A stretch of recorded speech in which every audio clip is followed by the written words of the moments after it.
wittingly sealed its own fate by bringing the noose around its neck. And now the struggle began. Dick knew well enough, from hearsay, the method of breaking down a wild horse. He knew that the Indians choke them with the noose round the neck until they fall down exhausted and covered with foam. When they creep up, fix the hobbles and the line in the lower jaw, and then loosen the lasso to let the horse breathe, and resume its plunging till it is almost subdued, when they gradually draw near and breathe into its nostrils. But the violence and strength of this animal rendered this an apparently hopeless task. We have already seen that the hobbles and noose in the lower jaw had been fixed, so that Dick had nothing now to do but to choke his captive, and tire him out, while Crusoe remained a quiet though excited spectator of the scene.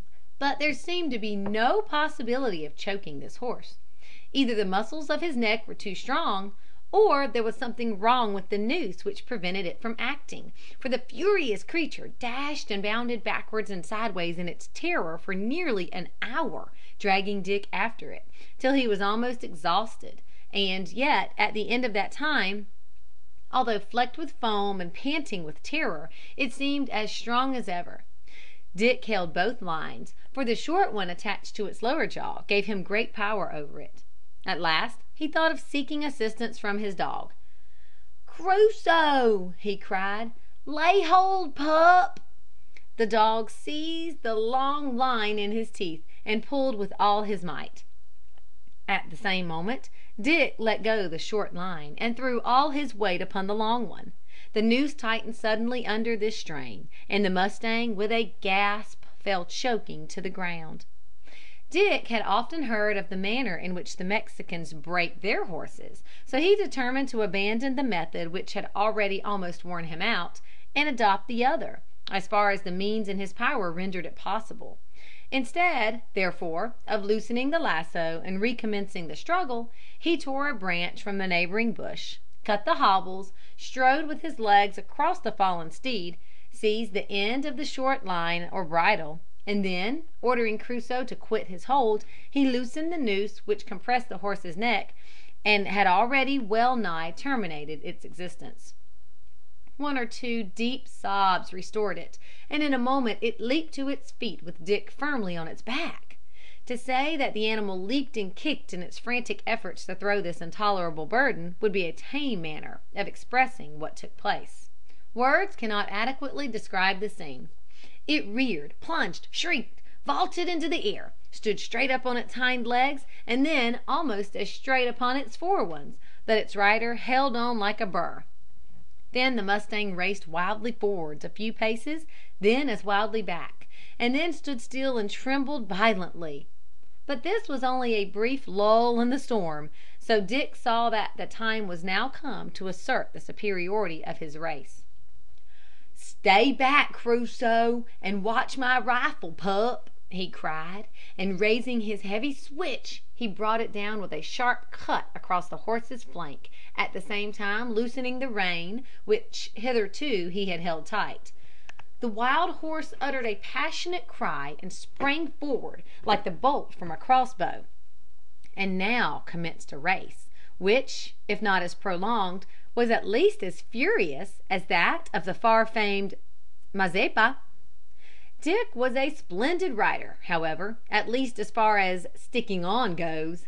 He might not have come up to the precise pitch desiderated by a riding master in regard to carriage, etc., but he rode that wild horse of the prairie with as much ease as he had formerly ridden his own good steed, whose bones had been picked by the wolves not long ago. The pace was tremendous, for the youth's weight was nothing to that muscular frame which bounded with cat-like agility from wave to wave of the undulating plain in ungovernable terror.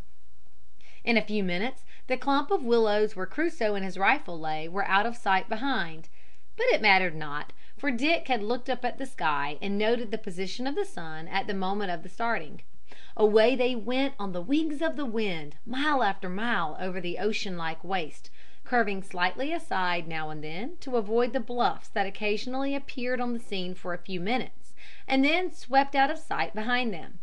Then they came to a little rivulet. It was a mere brook of a few feet wide and 2 or 3 yards, perhaps, from bank to bank. Over this they flew, so easily that the spring was scarcely felt, and continued the headlong course. And now a more barren country was around them. Sandy ridges and scrubby grass appeared everywhere, reminding Dick of the place where he had been so ill. Rocks, too, were scattered about, and at one place the horse dashed with clattering hoofs between a couple of rocky sand hills, which, for a few seconds, hid the prairie from view. Here the mustang suddenly shied with such violence that his rider was nearly thrown, while a rattlesnake darted from the path. Soon they emerged from this pass, and again the plains became green and verdant. Presently a distant line of trees showed that they were approaching water, and in a few minutes they were close on it. For the first time Dick felt alarm. He sought to check his steed, but no force he could exert had the smallest influence on it. Trees and bushes flew past in bewildering confusion. The river was before him, what width he could not tell, but he was reckless now, like his charger, which he struck with the willow rod with all his force as they came up. One tremendous bound, and they were across, but Dick had to lie flat on the mustang's back as it crashed through the bushes to avoid being scraped by the trees. Again they were on the open plain, and the wild horse began to show signs of exhaustion. Now was its rider's opportunity to assert his dominion. He plied the willow rod and urged the panting horse on until it was white with foam, and labored a little in its gait. Then Dick gently drew the halter, and it broke into a trot.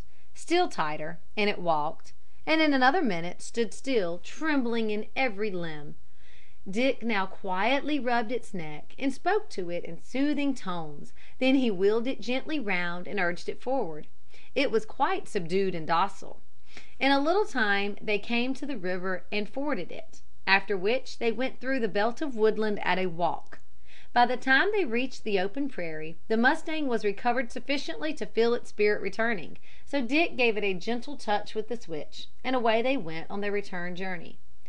But it amazed Dick not a little to find how long that journey was. Very different was the pace, too, from the previous mad gallop, and often would the poor horse have stopped had Dick allowed him. But this might not be. The shades of night were approaching, and the camp lay a long way ahead. At last it was reached, and Crusoe came out with great demonstrations of joy, but was sent back lest he should alarm the horse. Then Dick jumped off his back, stroked his head, put his cheek close to his mouth, and whispered softly to him, after which he fastened him to a tree and rubbed him down slightly with a bunch of grass. Having done this, he left him to graze as far as his tether would permit, and, after supping with Crusoe, lay down to rest, not a little elated with his success in this first attempt at creasing and breaking a mustang. Chapter 15.